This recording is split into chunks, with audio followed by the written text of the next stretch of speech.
The previous generation was massively popular, so will the new version be even better? This is JBL Go 4. Let's get into it. I'm Erin from Tech Gadgets International, and I've reviewed probably well over 100 different speakers. And by the way, if you want to put in a request, you can hit me up on email right here. In this review, I'm going to be checking out the sound quality in the JBL Go 4, the unique features the speaker has, whether its battery life is good or not, and how it compares to the third generation version. I'll wrap things up with both the pros and the cons of this tiny portable speaker so you can see if it might be right for you. I do want to thank JBL for sending me a speaker to try out here in my home. Though the company supplied a demo unit for me, it didn't have any input into this review. Unboxing your JBL Go 4 reveals the usual stuff. You get a USB-C to USB-A charging cable, and there's the speaker itself. Now from afar, the JBL Go 4 closely resembles its predecessor, JBL Go 3, but when I compared both, I noticed several key differences. I want to touch on them quickly because depending on how you feel about these improvements, you might be able to save some money by choosing the third generation. Let's get to the obvious part. JBL moved the built-in loop, making it wider and more durable. Personally, I wish the company included an actual clip or a carabiner, but what can you do? Another welcome improvement, though, is much more silicone in the form of edge bumpers and on the feet. This makes it easier to grip and feels more durable. The top of the Go 4 keeps the same triple button arrangement for adjusting volume and playback, but the buttons are now centered on another silicone strip. Along the side is a secondary navigation bar featuring power, Bluetooth pairing, and the triangular-shaped AuraCast button, which allows you to switch between sources. These minor design changes created two interesting advantages over the JBL Go 3. First, the speaker is a bit lighter while keeping the dimensions similar. The speaker weighs barely anything at all, and you can literally hold it up with one finger.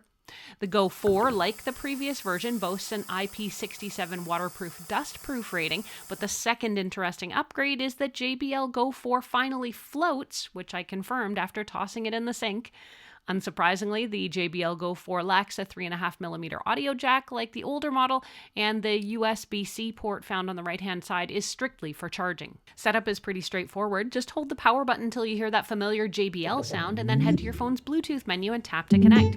While you're getting things ready, you can make sure to download the JBL Portable app so you can check detailed battery life and even pair two Go 4 speakers together. Hey, if this video is helping you, or if you're a tech junkie like me, or maybe you just don't mind supporting independent creators, I'd love you to join my membership community here on YouTube.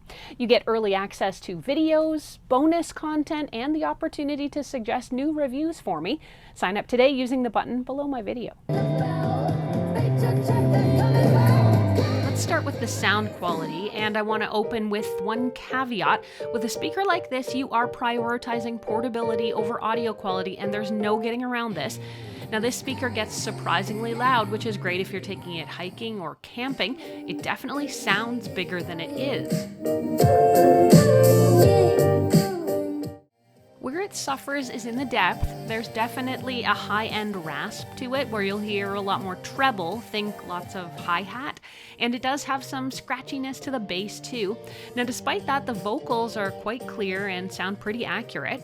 Now if you don't love the sound, the JBL Go 4 is also the first speaker in the Go series to support a custom 5-band EQ, which you can tweak through the JBL Portable app.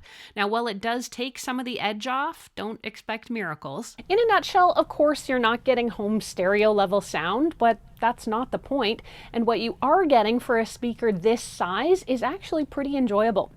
Next up, let's take a look at how JBL coupled the visual improvements with a substantial set of internal tweaks. There's newer Bluetooth 5.3 on the speaker, and that should mean improved range and stability, but this upgrade also enables multi-point support using what's called AuraCast technology, which allows you to connect multiple devices like a phone and a laptop and easily switch between your sources. Like I noted earlier, you can use that triangular-shaped AuraCast button on the left side to swap among your sources.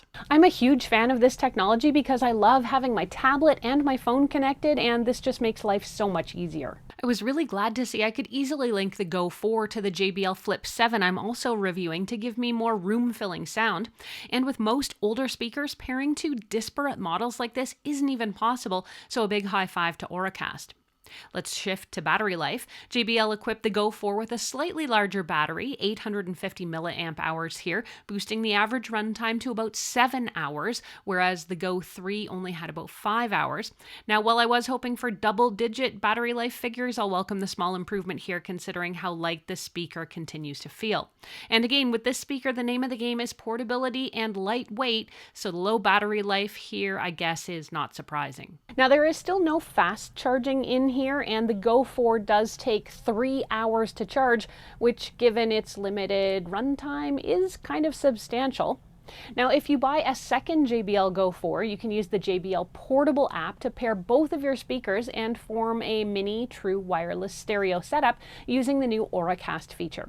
Now, because I only had the one speaker here, I didn't get to test this out. Overall, a budget product like this, seeing big improvements over the older version is kind of rare, but JBL did deliver while keeping the launch price the same as its predecessor. It sells for about $49 US or $69 Canadian. If all or most of the improvements I mentioned appeal to you, the JBL Go 4 here easily gets my recommendation, as long as you're clear on what you're getting and you're okay with the trade-offs, namely the super lightweight and the extreme portability for sound quality and battery life. Let's go over both the pros and the cons of this tiny little speaker so you can see if it might be right for you. On the pro side, it's incredibly lightweight, it gets loud for its size, and I appreciate how JBL made it even more rugged. The speaker's easy to set up, to pair, and with multi-point connection, it's a lot more versatile too. I appreciate that the app allows EQ tweaking and viewing detailed battery life. Cons? I'd love to see a carabiner or a clip included here, since the strap on its own isn't really big enough to loop over much of anything. The battery life is improved, but it's not super substantial all on its own. In short, if you're looking for a highly portable speaker that's not going to break the bank, I can definitely recommend the JBL Go 4 to you. If you want to save a few bucks on this form factor, keep in mind the Go 3 can still serve as a nice travel speaker or a gift, particularly if you're finding it for under 40 bucks. But that price drop might not matter if the JBL Go 4 also goes on sale too. And by the way, if you made it this far in the video, you should definitely be one of my channel members. Learn more about what you get by clicking the join button below this video. And I've had the chance to review plenty of cool products from JBL. You can check out my review of the third generation version of this speaker or see what else the company has to offer right now.